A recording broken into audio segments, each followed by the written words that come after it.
Ali Tutaw. Good morning, ladies and gentlemen. Let's take our seats and we'll begin.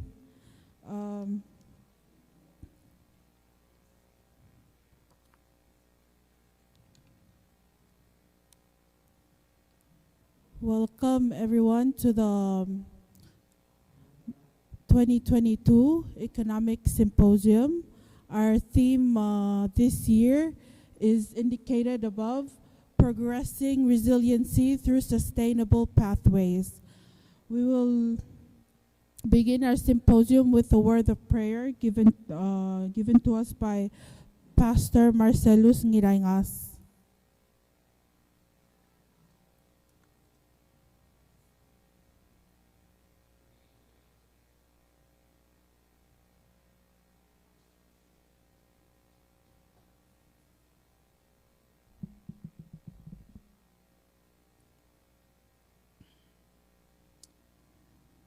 Let us pray. According to Psalm 119, verse 18, open my eyes that I may behold the wonderful things from your law. Almighty God, it is a privilege that we can call upon your name as we are about to begin this symposium, acknowledging the fact that there is a sovereign God, ruler and sustainer of everything, and that everything is under your watch, but hopefully everything is under your care as well. I think of one thing, that is the stewardship. We ought to be good stewards of ourselves, our communities, and this global village, only one that we have. We must acknowledge that and recognize that we need the eyes of the one higher than all things and can enlighten every thought, every intention. And Lord, you are concerned because you created all things. So may we humble ourselves, bring ourselves to follow your guidance, your directions, as you attempt to get us to move forward in a peaceful, harmonious, and healthier way. So may we commit this day, all the events of this event. Lord, we commit all things, and we are grateful. And we ask all of this in the mighty name of the Lord Jesus Christ, the only Savior. Amen.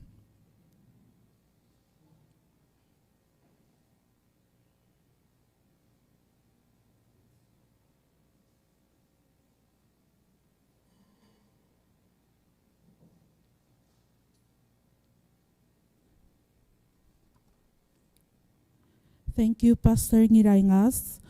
Before we formally begin, I'll take this opportunity to recognize our dignitaries present here this morning. I'd like to recognize the Honorable J. Udo Usangabao Sr., Vice President of the Republic of Palau and Minister of Justice. Also joining us this morning is all the cabinet members, the Honorable Caleb Udoy Jr., Minister of Finance, the Honorable Ngiray Balast Matul, Minister of the Ministry of Human Resources, Cultural, Tourism, and Development, and the Honorable Charles Obiang, Minister of the Ministry of Public Infrastructure and Industry. Also present here with us this morning is the Honorable Vice President of the Senate, Karay Mariur, and all the Honorable Senators of the Olbida Calulao. Also present here with us this morning is the Honorable Gibson Kanay, Floor Leader of the House of Delegates, and all the Honorable Delegates of the Olbida Calulao. Also present here with us this morning are members of the Governors Association and all the honorable governors, along with all the speakers of the 16 states of the Republic of Palau. I'd like to take this opportunity to also recognize members of the Diplomatic Corps present here with us this morning. His Excellency Akira Karasawa from the Japan Embassy, as well as the Chargé d'Affaires James Bonner of the United States Embassy. Also present here with us this morning is our friends and partners from the Asian Development Bank, the UN Development Program, the International Monetary Fund, and the World Bank Group. Lastly, a warm greetings to everyone present here this morning, especially the members of the community, as well as the business community joining us this morning. To start us off this morning, I'd like to call upon the Honorable J. Udo Usangabao Sr., Vice President and Minister of Justice, to give us the welcoming remarks.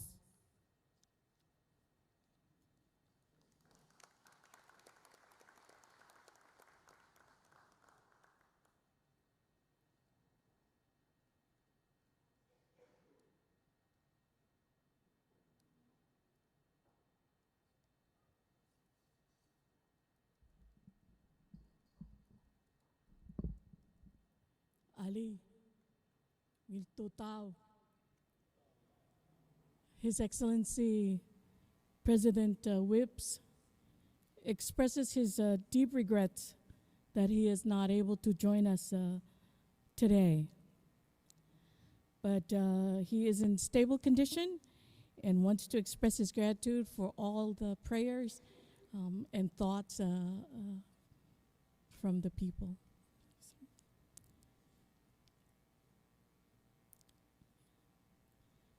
I'm going to just call out the names of our traditional leaders as it's our custom to do. So, Ibadul, Raklay, Rubul Belao, Pilong, Ebi Raklay, Masila Belao, Senate President Hokons Baules, Vice President Senate, Senator Marior. Speaker of the House of Delegates, Sabino Anastasio, Floor Leader Kanay, and all members of the Olvira Kalulao,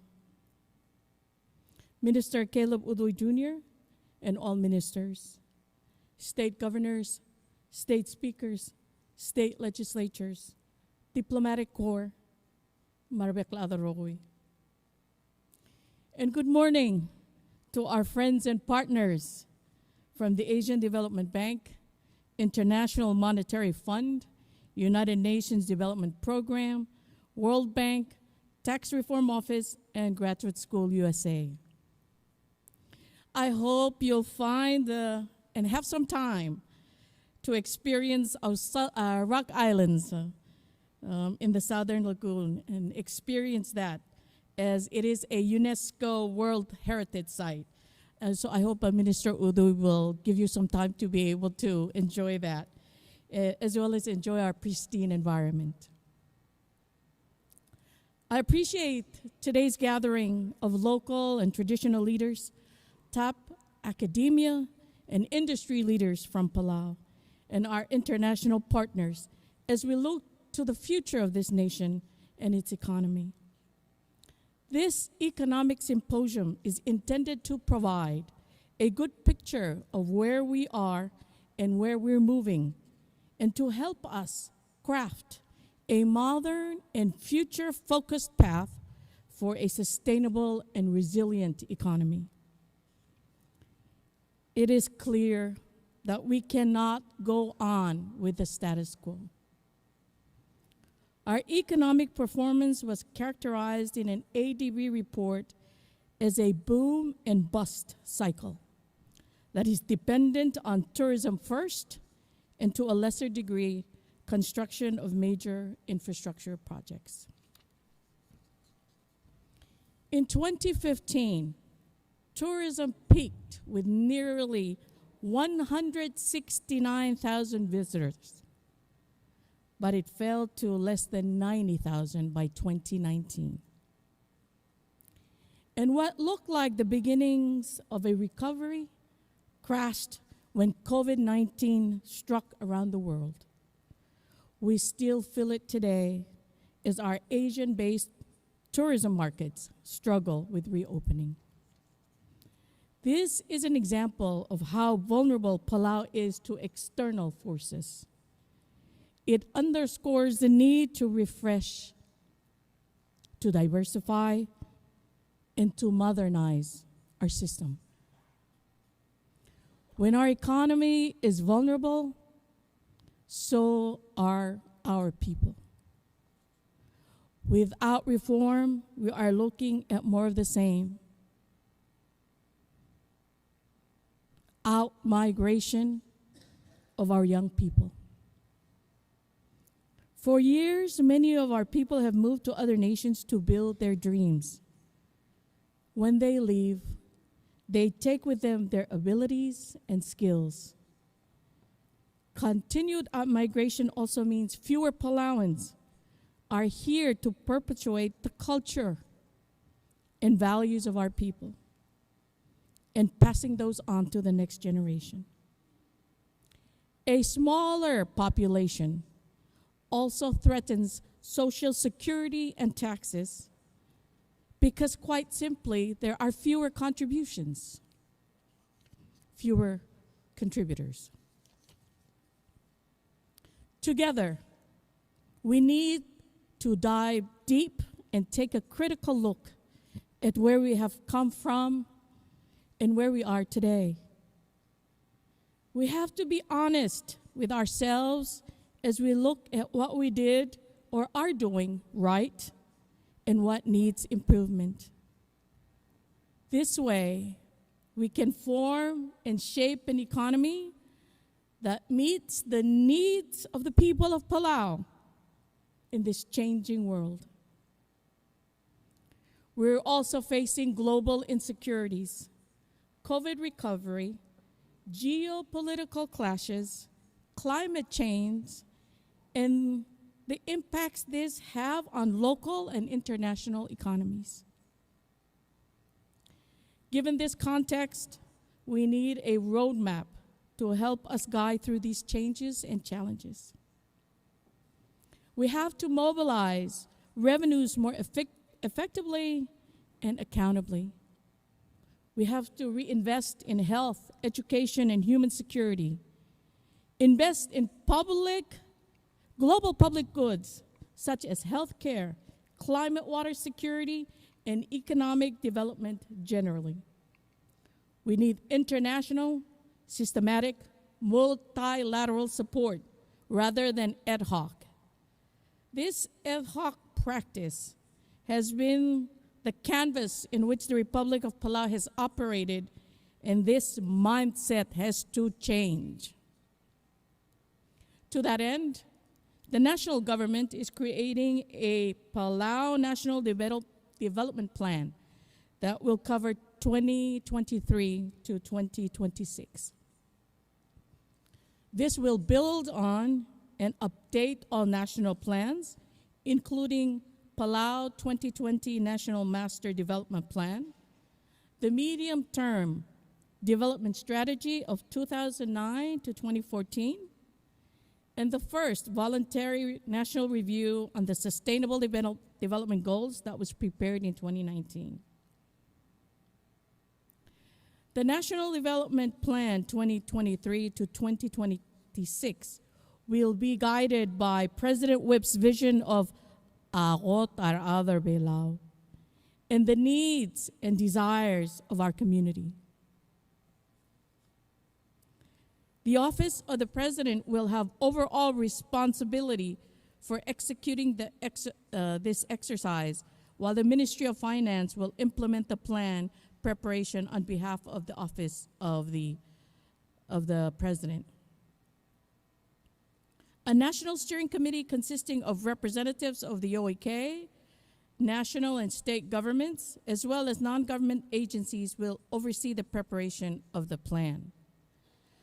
By involving different sectors and government levels, we aim to create clear policy and strategy that spell out what businesses, state governments want in their states. Currently, there is a disconnect between national and state priorities, and these need to be better aligned. Another goal is to produce a strategy in which the budget and policy planning processes are managed, the outcome of which will be the implementation of relevant policies supported by a robust budget process. There will be a core group of planners who will be responsible for incorporating the views of all communities for plan, design, and drafting, and for monitoring progress and implementing the plan. Over the next few months, Palauans will see and hear these discussions. They will have the opportunity to participate so that all voices will be heard as we shape the future of our republic. My friends, we cannot continue to do the same thing, take the same actions, and expect different results. God willing, this process will help us find the formula for a successful, stronger, more efficient, and resilient Palau, and will keep our people home and stop their outmigration. Hokmal musulang. Thank you.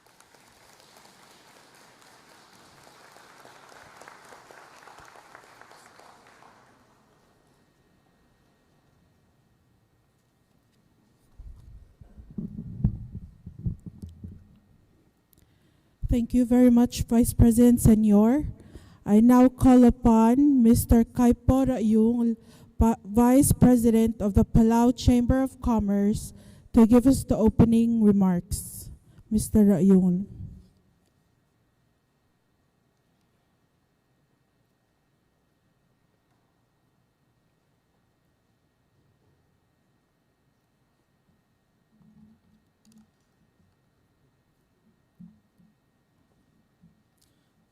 Ali, ngil tutaw. Susam lamadong maktimo iso isayel susam may badul maraklay abilong raklay marugul rubugul ma asil pelaw.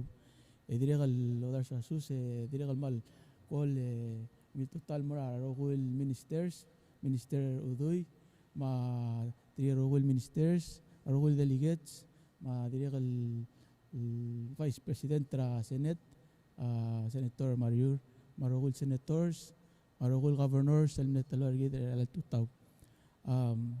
going to akmol tur mo rulikta speech nga kal Tukaram Rigel. Greetings and Ali.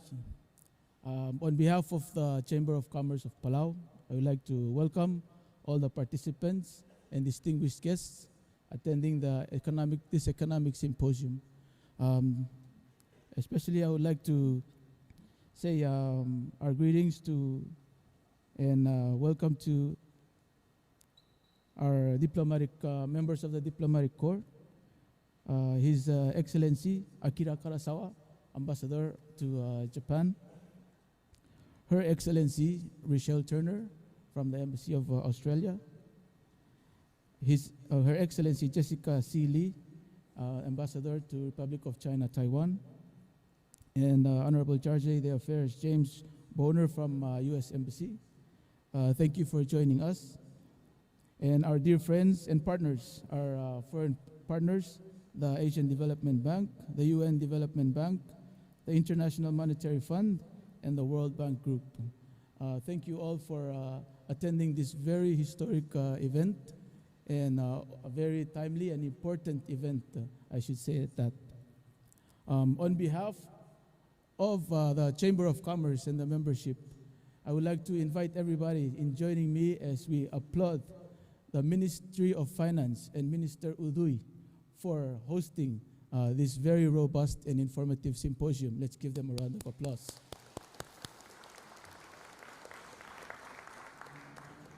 Thank you, Minister Udoy, for inviting us. The Chamber of Commerce, which was founded in 1992 and registered as a non-profit organization, has a membership that consists of licensed businesses in Palau and honorary members from CBOs, CSOs, foreign embassies, and others. Our organizational objectives include, but are not limited to, serving as the liaison between the public and the private sector, sharing information among the businesses and advocating for members, accessing and obtaining funding for training opportunities and other technical assistance as deemed necessary. We also create networking platforms, we support trade missions, and we advocate for business integrity and anti-corruption efforts. Our day-to-day activities include monthly meetings, we plan for training workshops and we implement them, and other matters regarding operations for the organization. We maintain regular communication with members to allow us the opportunity to disseminate critical information pertaining to current issues in the business sector. As we all know, the business sector, or the private sector, is one of the main revenue sources for the Republic. The Chamber of Commerce actively collects feedback from its membership on proposed legislations from the Congress, including FIB applications. In times of natural disasters, like one that just passed a while ago, the Chamber of Commerce conducts damage assessment within the business sector and the community. This is to allow and ensure for equitable dispersion of foreign aid to businesses that had damages from any disaster. Although COVID pandemic put a heavy burden on our economic well-being, I believe that our collective efforts between the private and public sector, working under a common goal of progressing economic resiliency through sustainable pathways, has been the key to keeping most businesses, both small and large enterprises, afloat.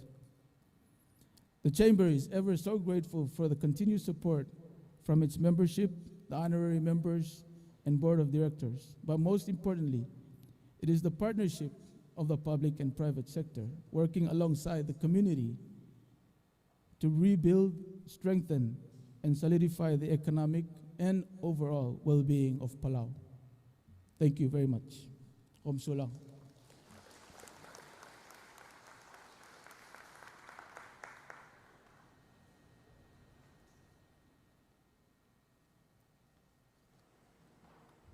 Thank you, Mr. Ayung.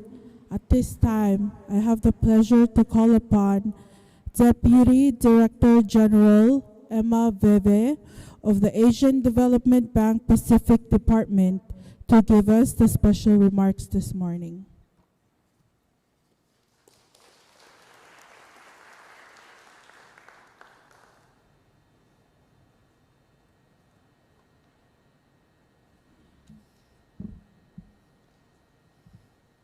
Good morning, everyone. It's lovely to be here, and as always, a really warm welcome from Palau. A little bit of rain, but overall a very warm welcome. Vice President, Ministers, Minister of Finance, Cabinet members, representatives of government officials, civil society, private sector, the diplomatic members of the diplomatic corps, development partners, ladies and gentlemen.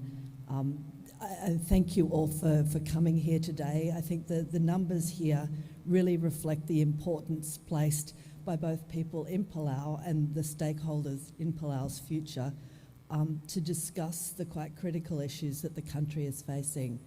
Palau's Economic Symposium has quite a history to it. It's been a regular event in people's calendars, And it's really provided a unique opportunity for all different parties to come together and have a common understanding of the challenges that Palau is facing, the strengths that Palau has and how these can be applied to a future for Palau. But at this point in time, I think this is probably the most critical economic symposium there has been.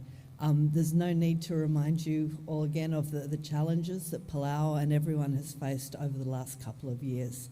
The challenge of COVID made more difficult by the challenges of natural disasters that we experience, and the huger challenge over everyone's head, the challenge of climate change, that is extremely apparent when you come here to Palau and see the close link with nature and the economy here. So I think we're meeting at very much the right time, and we're also talking about the right things, boosting resilience. For the ADB, resilience is at the core of what we do in the Pacific. It's the objective and the vision of our approach across the Pacific. And I really do believe that at this time there is nothing more important than building the resilience right from the community level through the private sector across state and national government, so that we really can ensure a resilient economy that is best placed to face challenges ahead and face them in a proactive manner. And I think the idea of finding sustainable pathways speaks to the proactive nature of Palau and its people, not sitting back and going, well, we're small, we're remote, what can we do about this? But really sitting down to discuss, well, what can we do? How can we innovate? How can we relook at the way things have always been done and question and challenge? Think about redesigning and reinforcing the ways that we operate across different fields. I think Palau has been very much in recent years an innovator and a challenger of the status quo. And I think this is a hugely positive mindset to bring to planning out development ahead. I think we'll hear more today about the national plan and the approaches to that. We've just heard that that's moving ahead. And I think for everyone that will provide a guide to coordinate behind and ensure, as was pointed out to us, that it's important that development partners commit to a long-term engagement with Palau in a structured, not an ad hoc, here and there, don't know if you'll be back tomorrow or not kind of way, but so that Palau can rely on its development partners in the medium to long term to be by their side and commit to the same things that they want to work through. So I'm very much looking forward to today's discussions. I know from past experience it will be an active discussion, and that's what makes it all the much better. So I very much encourage everyone to participate, share thoughts, and engage in this common journey towards a sustainable pathway for Palau's future. Thank you.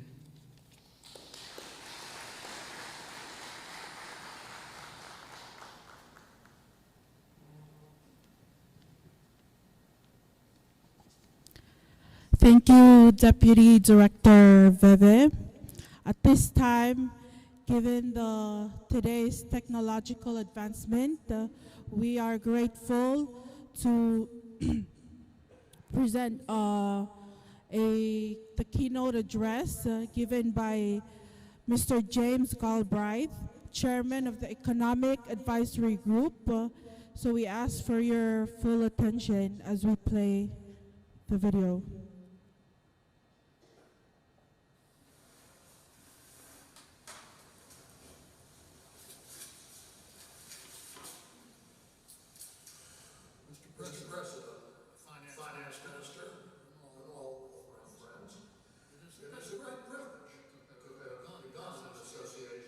The Republic of Palau, and to serve as chair of the Economic Advisory Group established by agreement between Palau and the United States under the Compact of Free Association. The group consists of 5 members, 2 nominated by each government and 1 jointly agreed. All of us are volunteers. We have convened so far just once for a week at the end of August in Palau. We are fortunate to have members, including Minister Udui, who are deeply expert on the issues and problems facing Palau. That is not my situation. I am a newcomer to this experience and endeavor. But we expect to continue our work together over the long haul, and I like to think that I'm learning reasonably quickly. What I'd like to do today is to share with you some ideas that we have recently expressed as a concept paper to guide our own work, to express our thinking at this early stage, to generate discussion, and perhaps to help forge a broad consensus going forward. We are releasing the paper today, November 17th, as a statement of the Economic Advisory Group as a whole. I will touch on the key points. Just to be clear, the paper is not intended as advice to the government of Palau, nor to play any specific role in negotiations for the renewal of the Compact of Free Association, which we hope will be concluded successfully and in the near future. It is instead a statement of principles, a kind of charter for our own work, along with a few specific ideas, programs, proposals that have come up in discussion so far and that we would like to raise for wider consideration. We take as a point of departure the hope that the compact renewal will resolve Palau's present pressing debt and budgetary issues. The Economic Advisory Group is therefore primarily concerned with the program of reconstruction, development, diversification, and sustainability that can be implemented given sufficient resources and over time. The first underlying and overarching principle is that of reciprocity and mutual benefit. The United States knows its interests in the Pacific region. Those of Palau require peace, openness, and a successful program for economic development and sustained stable prosperity over an indefinite future. Given that the two societies are deeply intertwined and will remain so, there is no natural endpoint for the relationship. That said, what is the basic situation? To summarize dramatically, Palau has both high costs for construction and maintenance and high per capita needs for physical and social infrastructure. Palau has experienced a boom and bust cycle in tourism from which it needs to recover on a more balanced and sustainable basis. And for this, a first requirement is to renew and rebuild the infrastructure in most, if not practically all, of the basic areas. The airport, the port, the roads, the energy, communications, education, healthcare. For this, there needs to be good planning and affordable long-term finance. We have been pleased to see understanding of this point in partner agencies in the United States with whom Minister Udui had discussions in Washington last October. The Development Finance Corporation, the Trade and Development Agency, the Japan Bank for International Cooperation in particular. And it's encouraging that the United States Department of Agriculture has awarded a grant to Palau for internet connectivity to residences and educational institutions. These are early steps, but they're steps in the right direction. Let me urge that the goal of these investments should be not merely to refurbish Palau as a tourist destination with a higher revenue per arrival than has sometimes been the case in the past, Vital though that objective is, tourism is now and will remain, no doubt, a dominant, the leading economic sector in Palau. But there should also be attention to other possible avenues for sustainable prosperity. And these may include professional services, corporate headquarters and branch operations, digital nomads, medical tourism, retirement communities, oceanographic and other research. Things which are stable can help to balance things which are volatile and deliver a better economic experience and outcome overall. And that brings me to a final issue that I would like to mention in these very brief remarks today. In our encounters and reflections so far, the advisory group has been struck by the unrealized potential of the Palauan community now living in the United States. That community should not be lost to Palau, and we hope to explore, as we go forward, how one might effectively make it easier from an economic and social standpoint for Palauans in the U.S. to remain engaged with their country. It seems that there may be potential changes in American law affecting, for example, Medicare, Medicaid, veterans' benefits, the tax treatment of gifts and bequests, among other things, that could work over time to strengthen the Palauan community as a whole and to the benefit of the Palauan nation. We hope to pursue these and other ideas that we will develop and as time goes forward, and that we will no doubt learn from our partners in Palau. So let me close simply by thanking President Whips, Minister Udui, and all of our friends in Palau for this chance to say a few words. We of the Economic Advisory Group know the limits of our role, but I'm very pleased with the start that we have made so far, and optimistic that we can be constructive and useful going forward in the months and years to come.